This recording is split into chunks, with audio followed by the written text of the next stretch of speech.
نحمده ونصلي ونسلم على رسوله الكريم اما بعد فاعوذ بالله من الشيطان الرجيم بسم الله الرحمن الرحيم يا ايها الذين امنوا لا ترفعوا اصواتكم فوق صوت النبي ولا تجهروا له بالقول كجهر بعضكم لبعض ان تحبط اعمالكم وانتم لا تشعرون صدق الله العظيم صدق رسوله النبي الكريم الامين اللهم صل على محمد وعلى آل محمد كما صليت على إبراهيم وعلى آل إبراهيم إنك حميد مجيد الصلاة والسلام عليك يا رسول الله وعلى آلك وأصحابك يا حبيب الله اللہ رب العالمین نے قرآن مجید فرقان حمید اندر ارشاد فرمایا یا ایھا الذین آمنوا اے ایمان والو لا ترفعوا اصواتکم فوق صوت النبی کہ نہ بلند کرو اپنی آوازوں کو نبی کی آواز سے، اور فرمایا وَلَا تَجْهَرُوا لَهُ بِالْقَوْلِ كَجَهْرِ بَعْضِكُمْ لِبَعْضٍ، اور نہ زور سے آپ کے ساتھ بات کیا کرو جس طرح زور سے تم ایک دوسرے سے باتیں کرتے ہو، وَأَنْتُمْ لَا تَشْعُرُونَ، فرمایا کہیں ضائع نہ ہو جائیں تمہارے اعمال اور تمہیں خبر تک نہ ہو۔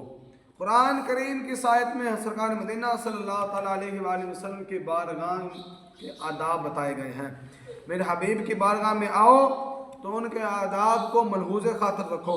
اگر تمہاری آواز بلند ہو گئی میرے حبیب کی آواز سے تو تمہاری ساری نیکیاں ختم ہو جائیں گی۔ نمازیں، روزے، حج، زکوٰۃ، صدقہ خیرات سب نیکیاں مٹ جائیں گی۔ کسی غلط فہمی کا شکار نہ ہونا کہ تم نمازی ہو، غازی ہو، صائم الدہر ہو، قائم اللیل ہو، مفسر ہو، محدث ہو، واعظ ہو، جنت تمہارا انتظار کر رہی ہے۔ اگر سرکار مدینہ کی گستاخی کی تو تمہاری نیکیوں کا باغ اجڑ جائے گا اور تم جہنمی بن جاؤ گے۔ حضرت امام مالک رحمت اللہ علیہ مدینہ شریف میں رہتے تھے اور مدینے سے باہر نہیں جاتے تھے کہ کہیں ایسا نہ ہو کہ میں مدینے سے باہر ہو جاؤں اور مجھے وہیں موت آ جائے اور مدینہ مجھ سے چھوٹ جائے۔ آپ کا یہ عشق رنگ لایا اور مدینے میں ہی وصال ہوا اور جنت البقیع میں آپ دفن ہوئے۔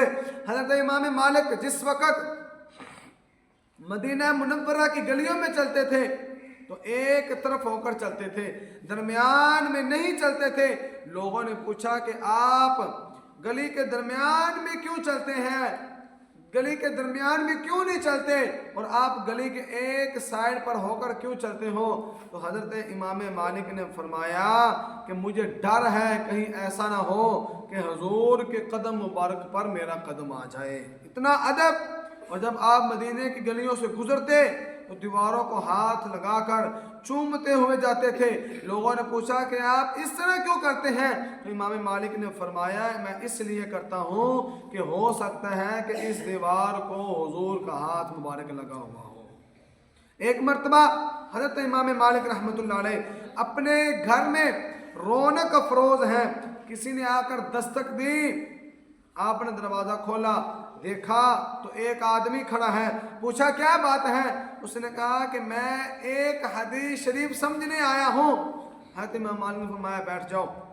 وہ آدمی بیٹھ گیا، آپ نے غسل کیا، نئے کپڑے پہنے، خوشبو لگائی اور درود شریف پڑھتے ہوئے آئے۔ آپ نے اس آدمی کو فرمایا اب میرے آقا کی حدیث بیان کرو، جو سمجھنا چاہتے ہو وہ تم سمجھ لو۔ اندازہ کریں جو حدیث کا اتنا ادب کرتا ہو وہ حدیث والے کا کتنا ادب کرتا ہوگا۔ اللہ رب العالمین ہمیں سرکار مدینہ صلی اللہ تعالیٰ علیہ وآلہ وسلم کی پکی سچی محبت عطا فرمائے اور ان کا ادب و احترام کرنے کی اللہ توفیق عطا فرمائے۔ آمین۔ وآخر دعوانا الحمدللہ رب العالمین۔